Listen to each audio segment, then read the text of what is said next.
Hello dear students, today we are going to start our topic that is humanist view of history. यानी humanist ने क्या history को कहा था या उनके नज़रिए में हिस्ट्री कैसी थी, उन्होंने कौन से टाइम पीरियड को क्या मेंशन किया था, इसके बारे में हम आज डिस्कस करने जा रहे हैं. तो ये जो टॉपिक है ये आपका टॉपिक रहेगा पेज नंबर 156 एंड 157 पे इन योर एनसीईआरटी बुक. तो ह्यूमैनिस्ट हमें पता ही है क्या है. ह्यूमैनिस्ट एक ऐसे मास्टर्स हैं जो ग्रामर, पोइट्री, रिटोरिक, फिलॉसफी वगैरह को पढ़ाते हैं या लोगों के अंदर उनको एनहांस करते हैं, इस नॉलेज को एनहांस करते हैं. तो ह्यूमैनिस्ट ऐसे लोग हैं और उन्होंने हिस्ट्री के टाइम पीरियड को डिफरेंट नाम से मेंशन किया था.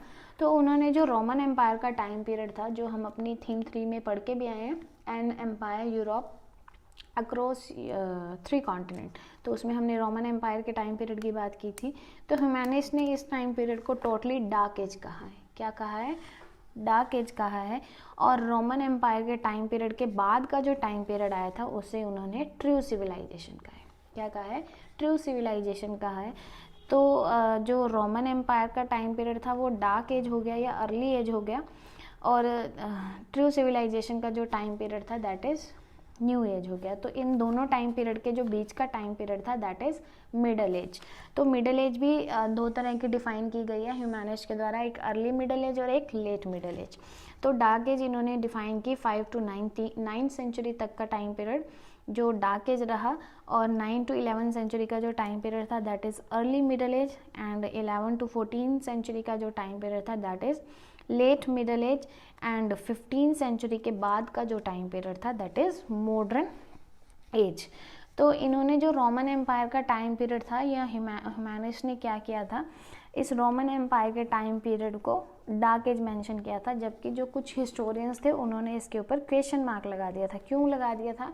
उन्होंने ये कहा था कि अगर एक पर्सन के लिए एक टाइम पीरियड जो है वो एडवर्स है, नेगेटिव है, तो ये ज़रूरी नहीं कि वो हर दूसरे पर्सन के लिए भी एडवर्स सिचुएशन ही दे. अगर आपने थोड़ी बहुत बिजनेस के बारे में पढ़ा हो या कभी न्यूज़पेपर में पढ़ा हो, तो वहाँ पर जब हम बिज़नेस का एनालिसिस करते हैं ना, तो उसमें हम एक SWOT पढ़ते हैं.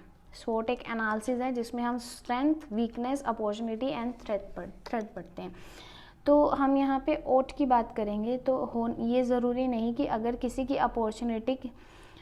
के लिए अपॉर्चुनिटी है तो वो दूसरे के लिए भी अपॉर्चुनिटी हो सकता है कि वो दूसरे के लिए थ्रेट भी बन जाए. तो यानी किसी के लिए प्लस चीज़ किसी के लिए माइनस भी हो सकती है, और किसी के लिए माइनस चीज़ किसी के लिए प्लस भी हो सकती है. तो हिस्टोरियन ने इस बात पे टोटली डिसएग्री किया कि रोमन एम्पायर को डार्क एज मेंशन करना टोटली अनफेयर है. क्योंकि ये नहीं हो सकता कि अगर कोई टाइम पीरियड आपके लिए बुरा है तो हो सकता है कि वो दूसरे के लिए भी बुरा हो सकता है कि वो टाइम पीरियड उसके लिए अच्छा हो. तो रोमन एम्पायर के टाइम पीरियड को डार्क एज कहना टोटली अनफेयर है. तो यही आपका टॉपिक है, that is humanist view of history. Now we are going to discuss our next topic, science and philosophy, the Arab contribution. हम साइंस और फिलॉसफी के बारे में पढ़ेंगे और इसमें ये पढ़ेंगे कि उसमें अरब लोगों का कितना कंट्रीब्यूशन है. और अगर आपको याद हो कि अरब कौन थे, तो मैं आपको याद करवा दूं कि जो हमने सेंट्रल इस्लामिक लैंड पढ़ी थी, तो इस्लामिक रिलीजन की जो स्टार्टिंग हुई थी वो अरेबिक रीजन से हुई थी, प्रॉफिट मोहम्मद के द्वारा, जो खुद एक अरब थे, यानी अरेबिक पीपल थे, पर्सन थे. So let's start the topic, science and philosophy, the Arab contribution. So हम यहाँ पढ़ेंगे कि साइंस एंड फिलॉसफी में अरब का क्या कंट्रीब्यूशन रहा. तो कहते हैं कि जो ग्रीक एंड रोमन की राइटिंग्स थी ना, वो तो पहले से ही फैमिलियर थी जब मिडल एज का टाइम पीरियड चल रहा था, और वो फैमिलियर थी क्लर्जीमैन एंड मॉन्क्स के लिए. मतलब ग्रीक एंड रोमन्स की जो राइटिंग्स थी, क्लर्जीमैन और मॉन्क्स ईजिली अंडरस्टैंड कर सकते थे इस चीज़ को. तो मिडल एज से ही काफ़ी फैमिलियर थी इन लोगों के लिए, लेकिन ये काफ़ी फेमस नहीं हुई थी, ये काफ़ी नोन नहीं हुई थी. तो काफ़ी सारे ऐसे स्कॉलर्स थे जिन्होंने ग्रीक राइटर्स के वर्क्स को जो था ट्रांसलेट करना स्टार्ट कर दिया था. तो काफ़ी स्कॉलर्स ऐसे आए जिन्होंने ट्रांसलेशन वर्क स्टार्ट कर दिया था, जैसे कुछ ग्रीक राइटर्स का, और कुछ ग्रीक राइटर्स जैसे प्लेटो हो गए, अरिस्टोटल हो गए, और कुछ एक यूरोपियन स्कॉलर्स ऐसे थे जिन्होंने ग्रीक बुक्स को रीड करना स्टार्ट कर दिया था, और फिर उसे अरेबिक लेकिन ग्रीक बुक्स को पढ़ना स्टार्ट कर दिया था, लेकिन उसे जो पढ़ा गया था वो अरेबिक वर्जन में पढ़ा गया था. मतलब ग्रीक बुक्स का अरेबिक वर्जन जो था उस वर्जन को उन्होंने कुछ यूरोपियन स्कॉलर्स ने रीड आउट किया था, और जो ग्रीक के वर्क्स थे उसे भी ट्रांसलेट होना शुरू हो गया था, यानी ग्रीक्स वर्क को ट्रांसलेट किया गया अरेबिक और पर्शियन स्कॉलर्स के द्वारा। और जो ये वर्क्स थे वो थे नेचुरल साइंस पे, यानी नेचुरल साइंस पे जो बुक्स लिखी गई थी उसका ट्रांसलेशन किया गया, मैथ्स का, एस्ट्रोनॉमी का, मेडिसिन का एंड केमिस्ट्री का। तो इनकी ट्रांसलेशन जो थी वो स्टार्ट की गई थी। जैसे कि पटोलॉमीज एल्गामिस है जो एस्ट्रोनॉमी का वर्क है, जिसे ग्रीक में लिखा गया था 140 CE से पहले, और फिर उसे अरेबिक में क्या किया गया था, ट्रांसलेट किया गया था, यानी ग्रीक के वर्क्स को अरेबिक एंड पर्शियन लैंग्वेज में क्या किया गया था, ट्रांसलेट किया गया था। और ये काफ़ी तरह के वर्क्स थे जिनको ट्रांसलेट किया गया था अरेबिक और पर्शियन लैंग्वेज में अरेबिक एंड पर्शियन स्कॉलर्स के द्वारा। तो वो कौन कौन से टॉपिक थे, नेचुरल साइंस थी, मैथ्स थे, एस्ट्रोनॉमी थी, मेडिसिन थी एंड केमिस्ट्री थी। तो इस तरह से कंट्रीब्यूशन चल रहा था साइंस एंड फिलॉसफी में अरब लोगों का। इसी के साथ साथ मुस्लिम राइटर्स भी आए थे, जैसे इब्न सीना हो गए, अल राजी हो गए, इब्न रश हो गए।